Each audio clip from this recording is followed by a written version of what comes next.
Hello, gamers. We're here with a late addition to a winning deck profile. We're doing this post-tournament. It'll be worth the wait. Will it? What were you playing today? I didn't play these today, but last week, sometime at some point, I played true. Gravekeepers. Wow. And you won the tournament with him? I spanked everyone. Right. I was there. I was spanked. You were among the spanked. Yes. Let's go through the deck. Okay. Like most Gravekeeper decks, you're playing 3 spots.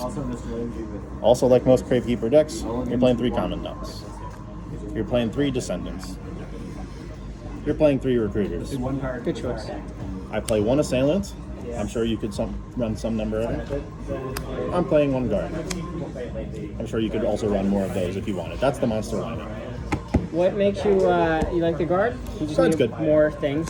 You do need to keep them guessing. Like, you can't always just have every set monster be spy. So guard keeps them guessing. And honestly, like, he's super trimmable, he's super cuttable, but like, you know, he bounces synchros. I like He's it. fine. Looks good. Yeah. Big butt. Exactly.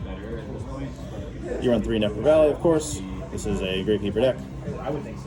3 Pot of Duality, a Dark Hole, an MST, no Heavy Storm, no Giant Tree.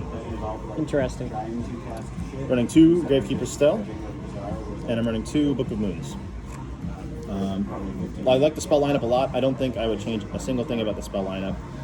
Heavy Storm just ends up being a little redundant. You do play a lot of back row. You don't want to blow up your own Necro Valley. And you don't need the Giant Trunade. I'd say Giant Trunade is really good if you need to make a forward push. But this deck isn't about forward push. It's about slow incremental card advantage. So I ended up not playing either of the back row wipe cards. As far as the traps, this is where the deck really holds all of its strength. You got Torrential Tribute. You got Mirror Force. Solemn Judgment. 2 Solemn Warnings. 2 Bottomless Trap Hole. We're running 2 Dimensional Prison, 2 Fiendish Chain, 2 Dark Bribe, and a Magic Drain. Dark Bribe, obviously, Magic Drain, they have a super important role in the deck. You don't want to let them MST or Heavy Storm or Giant Trunade away your Necro Valley, because that's really one of the strongest points of the deck. And the rest of the trap lineup, I'm really liking the 2, 2, and 2 on the Fiendish, the Deep Prison, and the Bottomless. It lets you play like a variety of traps, and in conjunction with Pot of Duality especially, that lets you take your pick at what you think is good for the right situation. And obviously, like I was saying about guard, it keeps your opponent guessing. If you're only playing like 3 Deep Prison and 3 Bottomless but no Fiendish, then like, you know, you'll start to see you're losing to a lot of the same stuff, like Black Rose Dragon, for example. As far as the traps go, Magic Drain, while I love it and like wouldn't say it's bad to main deck, I was starting to question it, at least in the main deck afterwards. Like philosophically, is it the right card? And a lot of the time, in game 1 specifically, if they activate, like, for example, like MST, right? And you Magic Drain, it's very likely that if you've been protecting your Necro Valley all game, that they're going to have, for example, like Pot of Avarice sitting in their hand, and they'll gladly discard Pot of Avarice, so that, you know, because it's been dead all game. So I'm sure that there's lots of spells that this card is going to like chip away at in their hands, but I don't know if it's the right thing to use as defense, because they'll have spells in their hand ready to discard. So I want to reassess Magic Drain in the main deck. You like it game 2 and 3 because they side out Avarice and such? Game 2 and 3 they'll probably side out those cards that are reliant on the graveyard, so maybe it's better there, but main deck I'm not so sure. Otherwise though, I think the main deck was pretty close to perfect.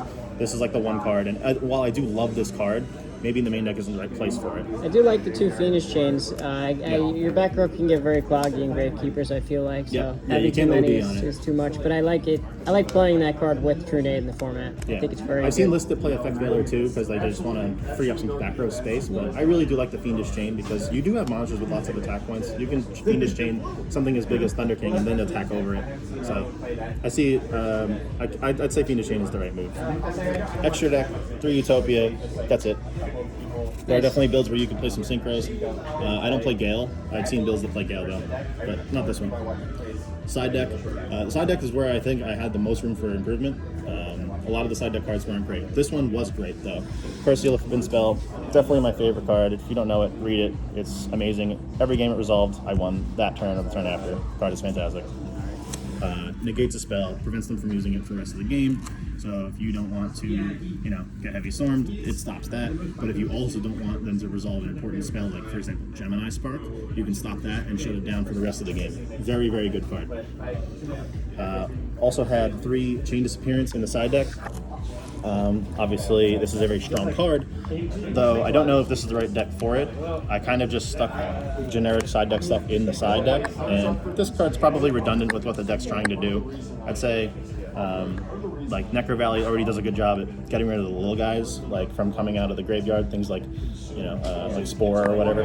And while it is good in some matchups, I just don't think the deck needs it because it's already strong in regard to like anti-monster like stuff. You know what I'm saying? I know what you're saying.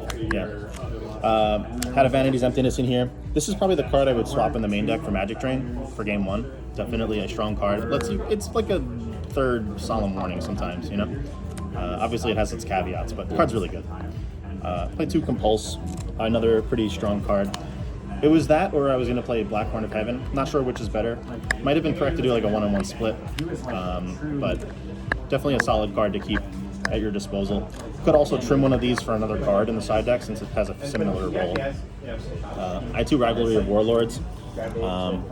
This is also probably not correct. You should probably do 1 Rivalry and 1 Gozen match because drawing a second copy, like you'll have a variety of cards and it'll lock them out of 2 different things. But either way, this is a card that Gravekeepers are really good at using. Same with Gozen Match.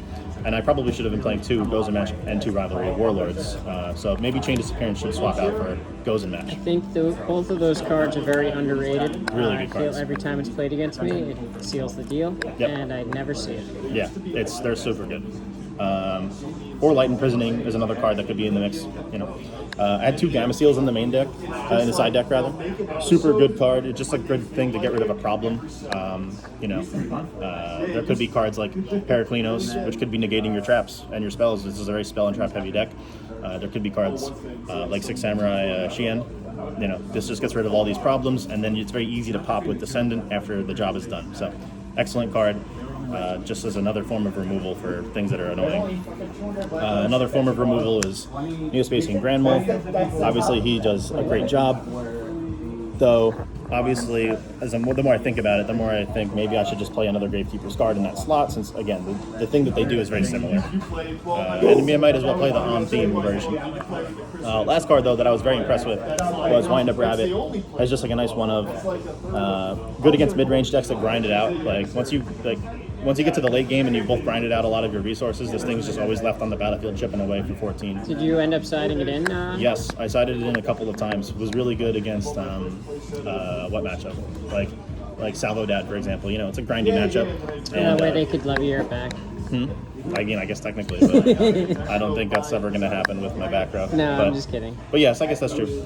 But I really love the card, and it's nice for those kinds of matchups. But yeah, like I said, the side deck probably the place where I have the most room for improvement. So. Well, thank you for the deck profile. I don't think enough people have given Gravekeepers credit, despite it winning the biggest Yu-Gi-Oh tournament ever. Yep. This was not that tournament. No, the biggest Yu-Gi-Oh tournament was won by Gravekeepers, and I think it's a super reliable deck. Definitely give it a try if you want something that's solid and like I said, it's just a super reliable deck. Very, very strong. Probably still one of the best decks in the format, and just not enough people play it. So, thank you again. my pleasure. Bye bye.